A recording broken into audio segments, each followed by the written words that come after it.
Good. Thanks, everyone. Thanks for coming out. Super excited to have a chat with Marc, who's the CEO, co-founder of Unito. I've known Marc now for, don't shy away. I've known Marc now for probably 7 years or so. Invested in his company when I was working at Real Ventures. We've crossed paths a lot throughout the years, but never had a chance to sit down and have a long conversation. So you'll get to hear that conversation live with all of us. I was asking Marc, you can come up. Yeah. Marc, yeah, come on up. Yeah, you're allowed. Yeah, cool. Welcome.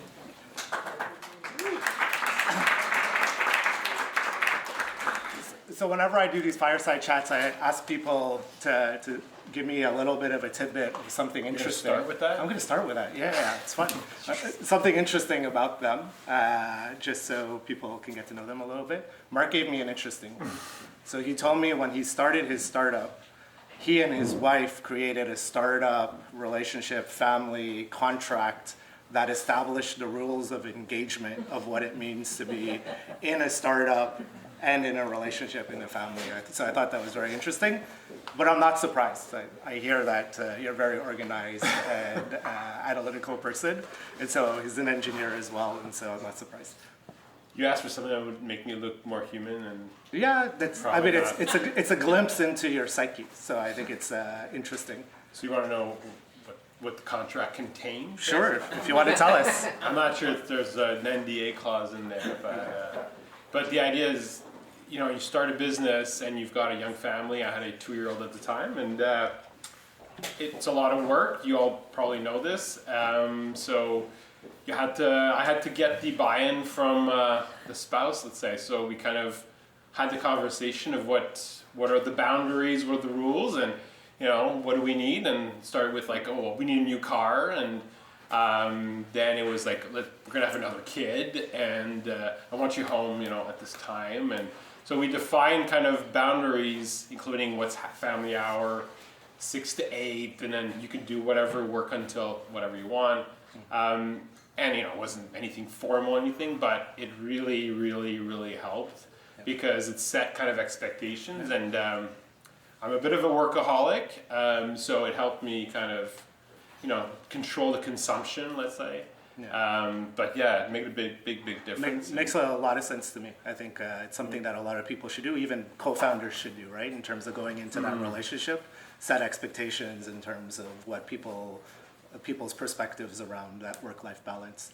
I'm just curious, so we can shape the conversation a little bit around who's in the audience. I'm curious, just by show of hands, do we have any founders in the audience? So I have some founders, amazing. Startup employees, so I have some startup people. Any students or recent graduates? Yep, a couple. Okay, good. Parents, I'm sure. Yeah, parents. So they resonate with that first comment. And so maybe we can start off just by talking a little bit about your journey. So we'll talk a little bit about life pre-Unito, and then we'll talk about Founder Institute, which Unito went through or was created during. We'll talk about Unito itself, we'll talk about your investors, and we'll talk about work culture. For Unito, culture is a big topic and something that you talk about often. And then we'll try to leave some time at the end for some Q&A. So there's a lot of ground to cover. So we'll try to go break quickly. Every hour. We'll take a break every hour. So we'll power through it. So maybe just to start quickly, Unito. You started Unito. I think you're about 15 years into your career. Is that something like that? Something like that. So you can tell us a little bit about your journey to that point.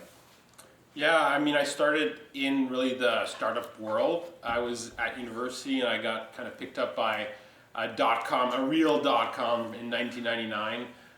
That really sold a lot of eyeballs and views, and really had the Silicon Valley vibe to it of spend a lot, go fast, but was based out of Europe and had a big shop in Montreal. And I really caught the bug. There, and it was like, this is what I'm going to do. This is so great, learning so much more, drop out of school, screw this. You were working as a software engineer, correct? I was working as the technical person. Okay. Yeah, because it started with like, I'm the technical person and there's a few others in the Montreal office. Okay. I had no clue what the hell I was doing. I was like my first year of I just finished my freshman year at McGill, first year into the program, and I decided to take only math classes. Let's get these done. Big mistake, big mistake. So I really didn't know shit, but I'd been working a little bit on doing some websites, little company websites here, and this was the kind of early days. Everybody needed a website. Found some buddies to work on some projects. Hey, I'll set up your home network, and that's actually how I found the founder of that startup. Okay. Yeah. And in terms of, I'm sure some people out there that are potentially reflecting on becoming a founder. Yeah. Looking back at your experience working as an employee, do you feel like that was a good foundation to be a founder? Did you feel like you could have become a founder earlier? Did you feel like what was your perspective around that? Well, I think I had this moment like, this is what I want to do, but I'm like, let's learn the ropes of it, and it definitely took me longer than I thought it would take. I did 3 businesses basically. I joined as founding team member or early employee, and went back to school even at some point and did those math classes finally, but not all at once. And it did take longer, but like it's hard to tell whether it would have been different any other way. Okay. It's like every time you learn a different aspect of the business, and that serves you when you jump off. But if you jump off earlier, you've got more stuff to figure out along the way. And figure out on your own. Yeah. And when I started, there's a lot of stuff I knew already, and that gave me a good head start. Okay. But I don't know, more of a regret I prefer to regret doing things than regretting not doing things. Yeah, so no fun. And anything now that you're CEO of the company, and if you had if you can go back or whisper in your ear when you were an employee about some of the perspective or mindset or way to be a great employee within a startup, do you have any things that you can share in terms of the advice I would give myself? Yeah, the advice you would give yourself in terms of being impactful at a startup. I mean, a lot of people have asked me that question. I've never come up with a good answer. It's like one of those things, like you can tell people advice, but you don't really know until you're doing it. So, the parents in the room know this, like when you're talking to someone, like when someone would talk to you and you don't have kids, you're like, yeah, but like you don't really know what it's like until you have kids. And when you're a teenager and your parents are like, don't do this or don't do drugs, and you're like, yeah, but you got to do it anyways because that's the only way to figure it out. So startups are a little bit like that. They're unbelievably hard and unique every time, but nobody can tell you how it's going to be. So it's just, you got to go with it. And if it's your thing, right, you just got to, this is your thing. And if you're going to have kids, there's a commitment that comes with it too, right? Mm-hmm. And how about through the lens of being a software developer, an engineer, being a CEO now, anything that you found has been helpful as just having that mentality? Yeah, I'm not a very good coder, so accepting that. But I moved more into products, and product was really, I think, foundational for me. It's a really interesting position because it forces you to talk to a lot of people in the company, and you have no real authority over them, and you touch a lot of parts. And one of the things, I've talked about this before, but one of the hacks for me to switch to the CEO mode and kind of let go of a lot of the product, people like Laura behind, was seeing the company as a product, and then kind of the employees are part of your customers, and so you're crafting the company, and the company then has technical debt and feature requests and a roadmap, and you can't over-architect it for the stage, but you don't want to under-architect it. And that was kind of something that really helped me see, structure the company and look at it that way. We have personas and everything. Oh, okay. Interesting. So yeah, I like the concept of seeing it as a product. So Unito started during Founder Institute. Can you, for those who don't know Founder Institute, can you tell us a little bit about how the Founder Institute program works? Yeah, it's part of the kind of accelerator family, and it seems like there's a gazillion of those these days. This one is a very early stage accelerator, so you don't have to have a team, you don't have to have anything, you just have to have an idea. And they kind of walk you through some of the initial agile startup and lean startup methodologies. And it's like there's cohorts everywhere in the world. The premise is like you can start a great business and tech anywhere in the world, but there's a huge variance from one program to another. You joined Founder Institute. You didn't have a co-founder. You didn't have an idea. I mean, I had some ideas. I had a little bit. Like Unito was one of those, but they kind of at the time they forced you to have 3 ideas, and so you can't you don't fall in love and convince yourself that this is the right one. You have to be able to compare. So I came up with 2 other ideas that I had in the bucket.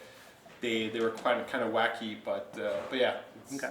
And you met Eric during Founder Institute. Eric is the CTO and co-founder of Unito. I met Eric and a couple of other people there. Okay. What's interesting is that, out of the 40 or something people that started, 3 months in, when the program ends, there was 15 left. And today there's probably 2 companies or 3 companies that are left out of that cohort.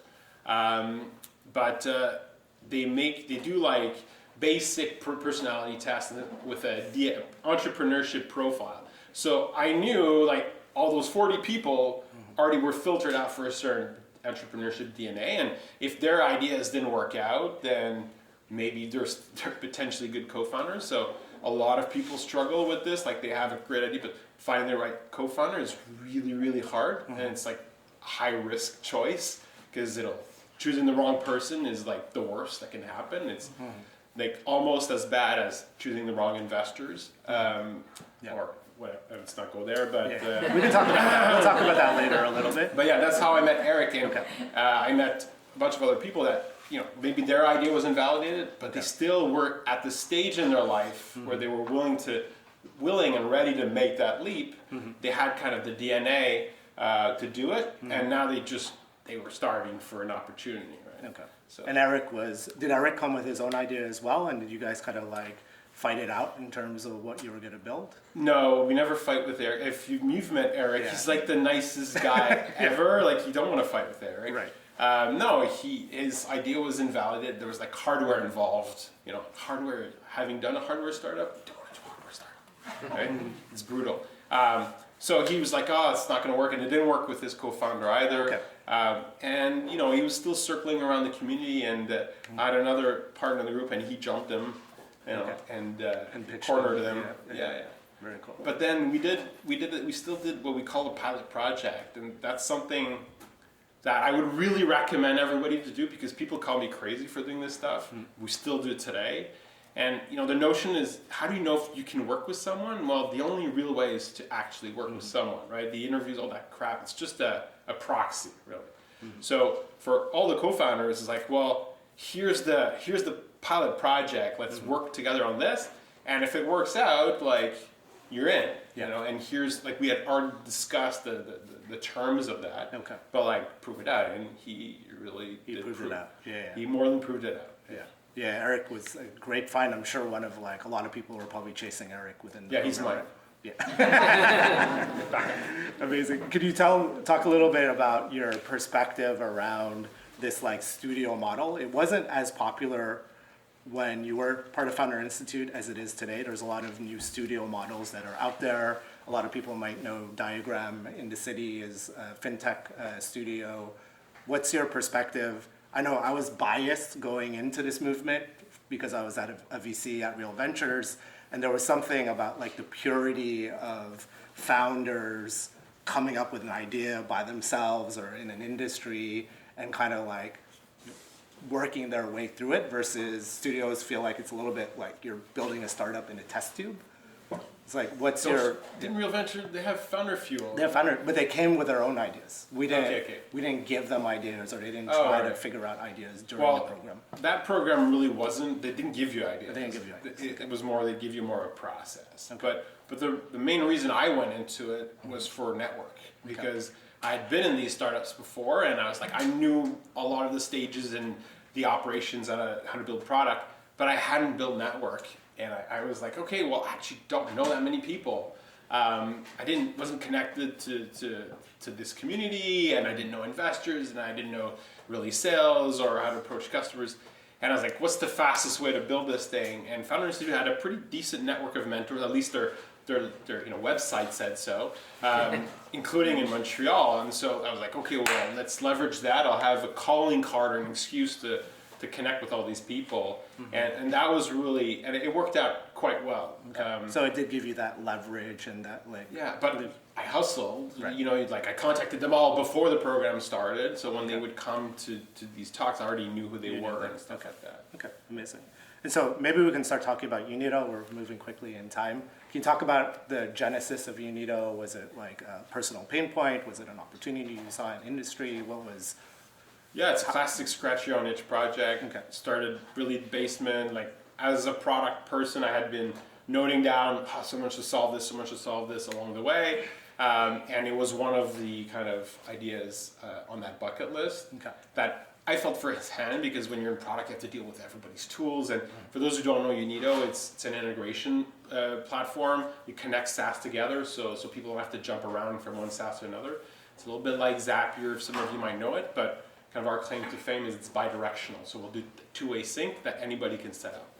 And so it started as just, hey, as a PM, I want to have visibility into what the teams are doing from my kind of view, from my tools, and I want to be able to push stuff to the engineering team, to the support team, the sales team, whatnot, whatever tool they're in, right?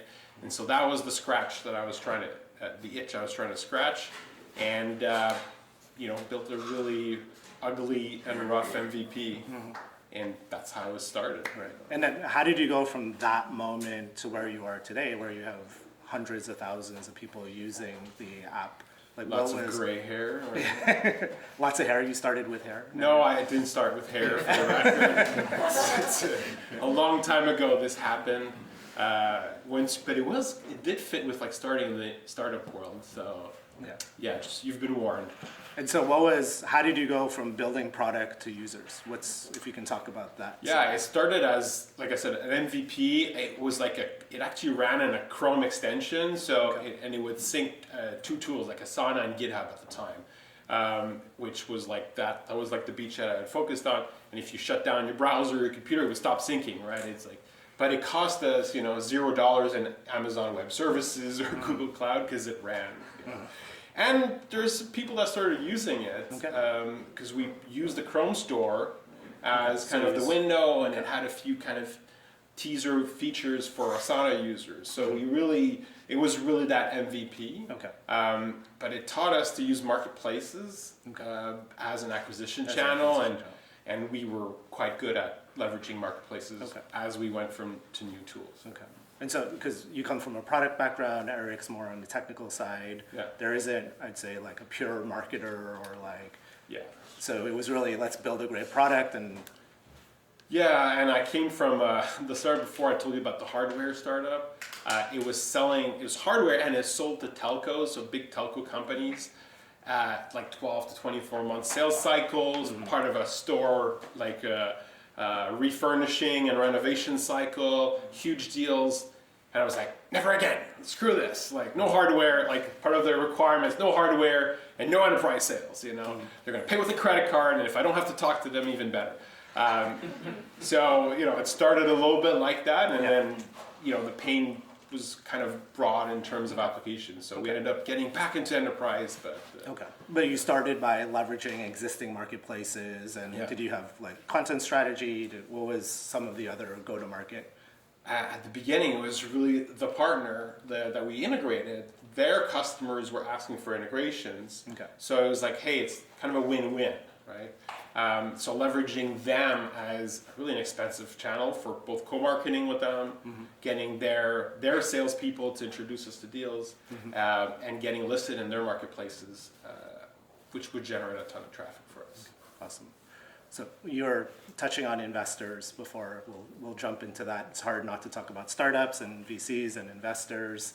And so the last time we sat down and talked, I came to get some insight from you about a specific investor that invested in Unito from Bessemer, Jeremy Levine. Jeremy Levine is one of the top VCs in the world.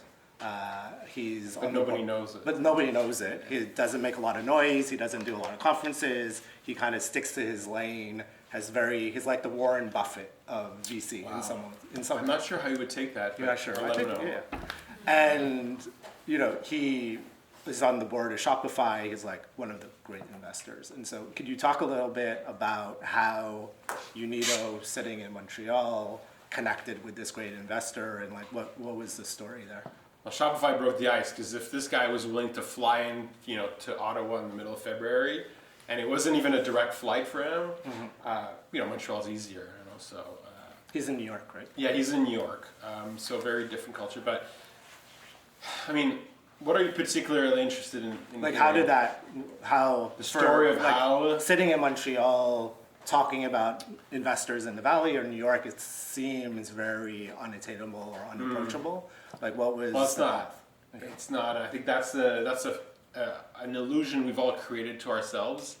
And if there's like one thing that you could remember is like, it's all within reach. And in fact, like in Montreal, we're in a really strong position to raise money from any investor, whether it's in Europe, whether it's in the Bay Area, whether it's on the East Coast. One interesting thing about Founder Institute is the home office is in Silicon Valley, and they did have like follow-up kind of programs that you would fly out and they had a phone program there in the Bay Area, and you'd meet people from that area. And it was like, okay, well, that's a good forcing function to go into the bubble, into the valley, whatever that is. And it was eye-opening when I met also the partners that we were integrating, visiting their office and seeing how much of a shit show it was inside. Great marketing, but it's just as much of a mess inside. And realizing, like they got nothing on us. Like we can really do this. Yeah.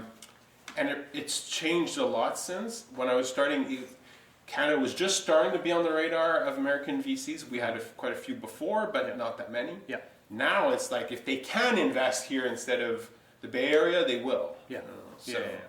They got nothing on this. You could do it. Right? And their bridges are there now. Like you said, Founder Institute, Y Combinator, a lot of funds have relationships and can provide these bridges to the US. And so there's a lot of connective tissue compared to the before. Jeremy's associate at the time, she's the one that had reached out to me in the early days, and we had kept in touch. And it was like, hey, I'm in New York, and met with her, and 10 minutes later or 5 minutes later, Jeremy walked into the room.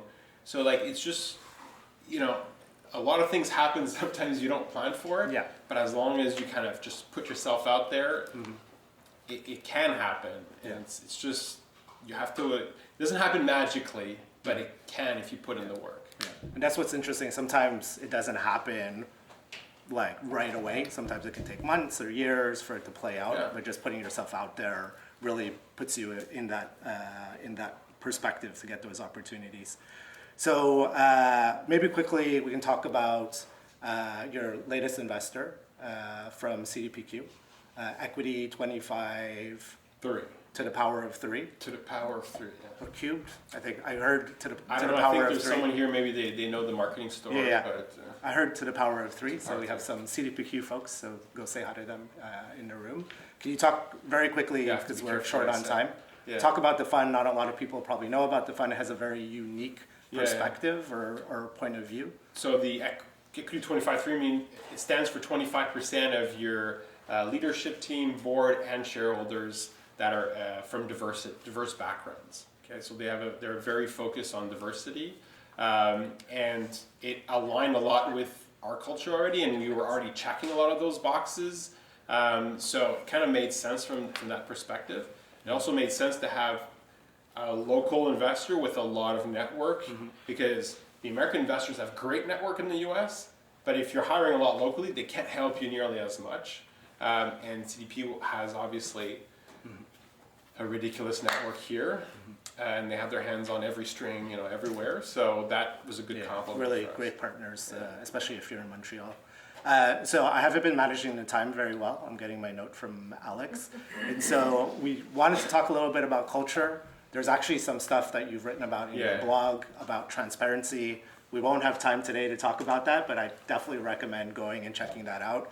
Unito has probably one of the most progressive company cultures related to transparency that I'm hearing about in Montreal. Maybe next time we can talk about that. Well, you want to just give us 2 minutes. Come on. Okay, very quickly. What do you want to know? Like, I mean, I could Right. talk for like 10 hours about Right. culture. Well, let's talk about transparency, because Yeah. people talk about that often. People often say they want to create a culture of transparency, but how do you actually make that work in practice? Yeah, I mean, it's a lot easier if you start with it than if you add it after, okay? Because it's like suddenly you have to, undress in a way, because it's easier if you start naked. I don't know if that analogy works. Let's scratch that from the record. But we started from the get-go with extreme transparency and including salaries, which is not something new, but like from the get-go, everybody knew everybody's salary. And we've kept it to this date. And it's rough sometimes because, people, well, that's a different salary than I expected, or why is this person making more? But that's just the reality out there. So in a way, you're just telling people how things are everywhere else. And the benefits of these are just like, they never stop paying back. So we have this, spreadsheet with all the salaries, and now Google Sheets tells you how many views and visits there are and stuff, which is interesting. And what we realized that now people will kind of look when they come into the company, but then they never really look again unless there's a annual review of compensation. So what this does, it takes this taboo topic that everybody talks about, the virtual coffee machine or the private Slack channel, and it just eliminates it. And that's a lot of weight taken away. It's expensive though, and you really have to put in the work, because it means you can't cheat. You have to use data, and you have to be transparent. Like, you have to back it. But when you do, it has a huge benefit on diversity, because suddenly it's not, it doesn't matter where you come from or your history or like what you were paid before. It doesn't matter. It's just like, this is the salary. That being said, it also means that, you want to negotiate, well, then, you can't. But that forces people to opt in some ways to that culture as well. Exactly, which is why it's a lot easier when everybody's naked from the start than if they, some of them have to do it after. You want to bring it back to this analogy? No, I don't. But, so very quickly, we'll do some questions. If people have some questions they want to ask. I'll start. Yeah. People talk about culture. Why is culture important? How does it help you with your company? I really believe culture is a powerful scaling tool that without a lot of the overhead, because if you're able to use culture as a very strong filter at the entrance, as opposed to a means to attract more people, because that's, I think, the biggest mistake is people like use culture, the ping pong table or foosball machine. It's more of a perk than anything else. That, if you're doing that, you're just getting the broadest range of people. But if you use culture as a filter instead, then it's a selection mechanism. We talked about the pilot project before. That's also a really powerful tool. You have to opt in. It's like, here are the rules of engagement. Maybe this comes back to my wife's contract or something, but like, here are the rules of engagement, and like, this is what it's going to be. Do you buy in? And then that everybody who's in already bought into it. Right. So then it's a lot easier to perpetuate your values, because you're filtering at the entrance. And if there is a foreign body that comes in that doesn't fit and got through the filter, it gets rejected pretty quickly by the rest of the culture. So it's a really powerful tool, I think. Perfect. Phil, question? Related to culture again, I like to say, we don't get company t-shirts until we have product market fit, right? That's my thing. Because I felt sometimes we invest in some of these cultural aspects a bit too early. When did you start investing in it, or how did you scale your thinking about the company culture as the company grew? I mean, the first t-shirts were like, at the first Startup Fest we went, and it was like, oh, maybe we should go to Startup Fest. That was the day before it opened, and maybe we should get t-shirts. And it was like, oh, find a white t-shirt, go to Home Depot, or like Bureau en Gros, and print and steamroll. So you can do it with like really, really cheap stuff. Then there's Dollarama, which is my favorite store. And so, we were at one of the first offices at WeWork, which is like a killer for culture in theory, because it's not your culture. But no, we made the first WeWork office in Montreal. It was like the Unito culture, because like we won the Halloween contest, we won the St. Patrick contest, we won we were everywhere, and Dollarama supplied all the costumes. So I don't think, like, I agree in these like awards, like, well, we had it for the coffee machine, right? Like if we raise this round, we're gonna get a real coffee machine instead of like WeWorks coffee. And then if we get this, we're gonna get a nicer coffee machine. So I really believe in the symbolisms of these things. And I don't believe it has to come with like, it doesn't cost much. Actually, most of the best stuff in culture don't cost anything. Yeah. It costs time, right? You have to think about this pretty darn hard in order to set this. I agree. But that, I mean, that's my opinion, obviously, but I believe the ROI for that is many, many, many fold and really worth that investment. Laurent? Salut Marc. How the COVID impact your company culture and what did you learn?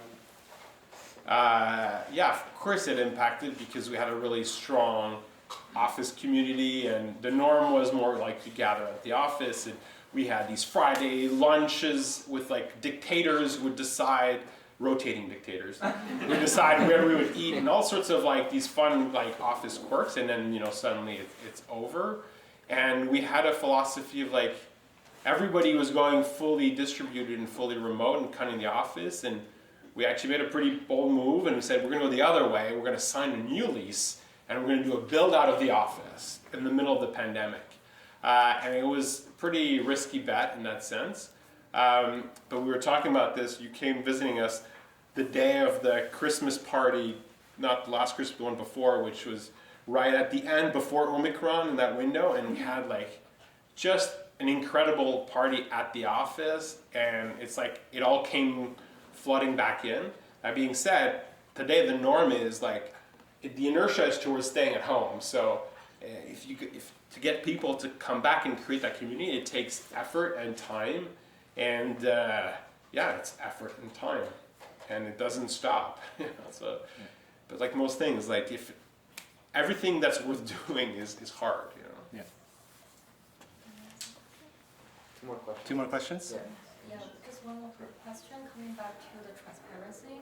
How do you manage decision-making transparency, and how do you balance between being democratic versus being productive? Because sometimes you engage too many people, you want to be democratic, but there's too many cooks in the kitchen, and so how do you balance it? Yeah. So I like that you contrasted democracy and efficiency here, but Sorry, I'm Chinese. Yeah. So.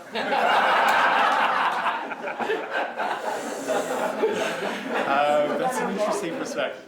But I don't think transparency means consensus-based decision making.